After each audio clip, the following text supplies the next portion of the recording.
Tapi yang terbaiknya adalah bagaimana kita melantunkan sayyidul istighfar. Nah, saya yakin sudah pada hafal karena setiap pagi kita suka baca di sini ya bersama-sama. Allahumma anta rabbi la ilaha illa anta khalaqtani wa ana abduka wa ana ala ahdika wa wa'dika mastata'tu a'udzu bika min syarri ma sana'tu abu laka bi ni'matika alayya wa abu bi dzambi faghfirli. Nah, ini kalimatnya faghfirli, maka ampunilah aku ya Allah. Lalu kita puji Allah, fa innahu la yaghfiru dzunuba illa an, bahwa yang bisa menerima istighfar, mengampuni kesalahan yang dilakukan hanya Engkau ya Allah. Luar biasa.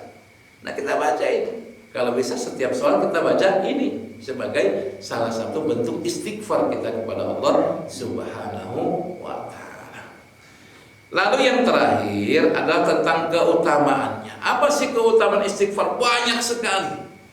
Saya coba cari tadi malam, ya setelah dari rumah Pak Yudi itu saya pergi ke rumah, maka ke kantor, itu saya baca ada 16 ya, tapi nggak mungkin 16 kita bahas ya. Nah, nanti kita kirim aja lah di grup kita ya, insyaallah. Yang pertama adalah bahwa orang-orang yang istighfar kepada Allah Subhanahu wa taala adalah orang-orang yang sedang membuka dan melancarkan pintu rizkinya. Ya, kalau kita kan rata-rata pikirannya salah satu yang sering kita fokus adalah rizki, ya kan? Apalagi kalau sudah nikah, apalagi kalau anak-anak sudah butuh biaya yang besar, pikirannya rizki. Nah, cara bagaimana? Istighfar kepada Allah. Ya.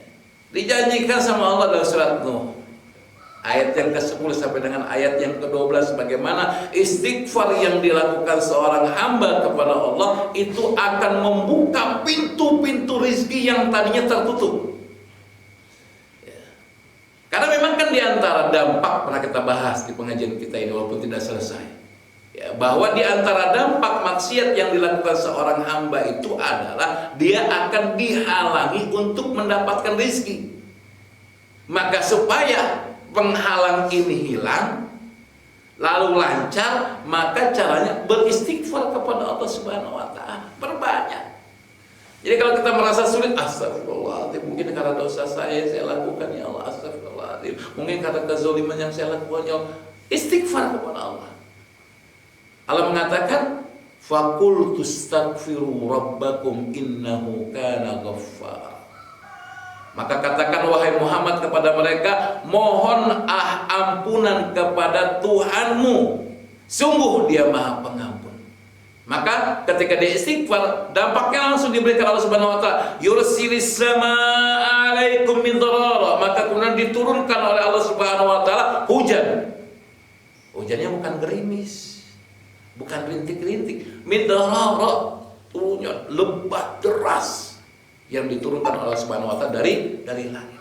Lalu kemudian wa yumditkum bi amwal, dan kemudian Allah Subhanahu wa taala menambahkan kepada kamu harta-hartamu, ya, wal banin, dan keturunan. Maka di antara resep yang dikatakan ulama, bagi yang belum punya anak, ingin punya anak, resepnya salah satunya kata Allah Subhanahu wa taala hujan-hujanan. Ya, jadi suami istri itu hujan-hujanan. Tapi jangan di Jakarta ya, karena udah kotor, jangan di sana udaranya ya. Pergi itu ke Ciater ya. Nah, sana hujan-hujan, masuk angin iya, jangan-jangan. Tapi kan ada solusinya. Tapi ini kata Allah Subhanahu wa taala, wa yumditkum bi amwali wa banin, dengan cara apa? Dari atas diturunkan air hujan itu. Kenapa kalau air hujan? Karena kita terbuat dari saripati tanah. Ya mudah-mudahan dengan hujan tersebut terbangkitlah, ya, sehingga diberikan keturunan oleh Subhanahu wa taala. Wa yaj'al lakum jannati wa yaj'al lakum anhara, dan mengadakan kebun-kebun untukmu dan mengadakan sungai-sungai untukmu. Karena memang dari air hujan itu akan ada sungai. Ya. Kebun-kebun butuh air. Nah, jadi kalau kita ingin rizki kita diluaskan oleh Allah, dibukakan oleh Allah, dilancarkan oleh Allah, berbanyaklah melakukan lakukan istighfar. Jangan hanya minta, ya Allah luaskan rezeki saya ya Allah, belum tentu dikabulkan. Kenapa? Masih ada dosa-dosa yang dilakukan. Maka istighfar itulah yang akan memperlancar. Kemudian yang kedua adalah mendapatkan ampunan Allah Subhanahu wa taala. Masya Allah. Ini memang tujuan utamanya, karena kita mengakui, ya Allah aku mohon kepadamu ya Allah ampunan.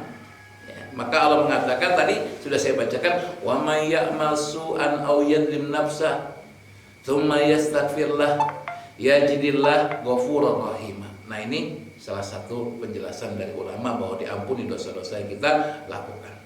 Kemudian dalam sebuah hadis Rasul mengatakan, sesungguhnya setan berkata, ya Rabb, wahai Rabb, ya, aku akan selalu menyesatkan hamba-hambamu selama ruh mereka ada pada jasad mereka. Nah, masih ganggu setan, ya, masih ganggu.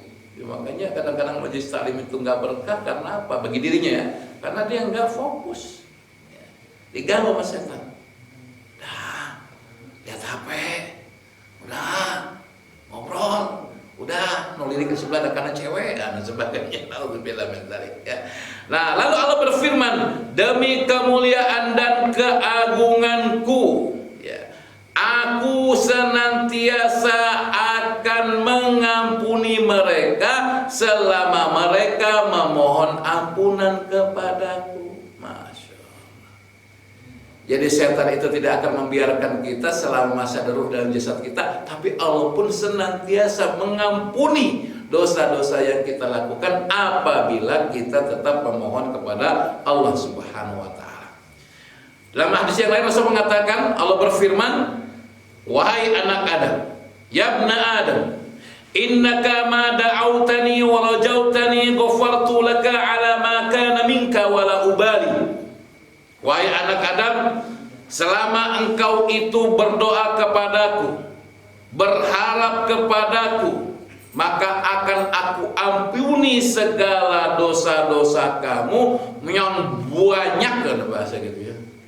Wala ubali, enggak saya pedulikan sebanyak apapun dosa yang kamu lakukan selama kamu berdoa kepadaku, kata Allah, selama berharap kepadaku maka akan aku ampuni. Lalu, ya ibna Adam, law balagha dhunubuka ananas sama, summa astaghfartani ghafartu laka wala ubali. Wahai anak Adam, andaikan dosa kamu sampai ujung langit yang kamu lihat. Bayangkan Pak, jika kita lihat ke langit, ujung terakhir yang kita lihat itu dosa kita sampai situ. Kemudian kita istighfar kepada Allah, maka ghafartu laka, akan aku ampuni kamu dan aku nggak peduli dengan banyaknya dosa yang kamu lakukan. Nah, ini kan kita dosa kita ya, saya yakin lah jamaah kita di sini dosa-dosa kecil-kecil semua, nggak ada yang ngebunuh kan, ya nggak ada yang ngerampok kan, nggak ada yang makan harta anak yatim, nggak ada, masya Allah, insya Allah. Bahkan sebuah hadis lain Rasul mengatakan, Allah telah berkata, wahai hamba-hambaku, setiap kalian pasti berdosa. Nah ini jaminan nih, nauzubillah min dzalik. Setiap kalian tuh berdosa, nggak ada yang nggak berdosa di sini, kecuali yang aku jaga. Tadi siapa? Rasulullah. Ya, atau mungkin kita pun bisa dijaga, tapi kemungkinan jatuh pada dosa ada. Maka beristighfarlah kalian kepadaku, niscaya kalian aku ampuni. Dan barang siapa yang yakini bahwa aku punya kemampuan untuk mengampuni dosa-dosanya, maka aku mengampuni dosa-dosanya. Maka aku akan mengampuninya dan aku tidak peduli berapa banyak dosa yang dia lakukan. Allah. Masya Allah, luar biasa. Ya, yang terakhir, ya, yang terakhir aja ya. Jangan panjang-panjang, nanti pada kabur kok. Kita kan janjinya hanya 30 menit ya. Dalam sebuah hadis dikatakan bahwa barang siapa memperbanyak istighfar, niscaya Allah memberi jalan keluar bagi setiap kesedihan, kelapangan untuk setiap kesempitan, dan rizki dari arah yang tidak disangka-sangka. Makanya kalau kita sedang sedih, banyak-banyakin istighfar. Kalau kita sedang dalam kondisi kesempitan, perbanyak istighfar. Dan kalau ingin rezeki kita datang dari arah-arah yang tidak terduga, perbanyaklah untuk beristighfar kepada Allah Subhanahu wa taala. Nah, inilah diantara keutamaan-keutamaan yang dijanjikan oleh Allah Subhanahu wa taala. Intinya adalah bahwa orang-orang yang bertakwa adalah orang-orang yang senantiasa istighfar kepada Allah Subhanahu wa taala, karena tidak ada yang bebas dari kesalahan, kekhilafan, dosa dan maksiat.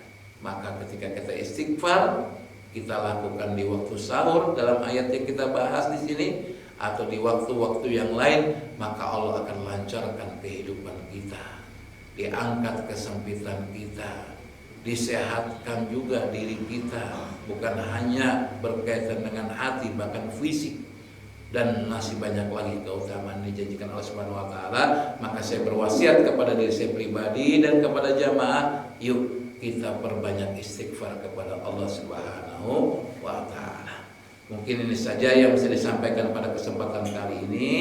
Semoga bermanfaat dan semoga bisa kita amalkan. Dan kita tutup pertemuan kita dengan membaca doa kafaratul majlis. Subhanakallahumma wa bihamdika asyhadu an la ilaha illa anta astaghfiruka wa atubu ilaik. Aku berhada, kurang lebih minta maaf. Assalamualaikum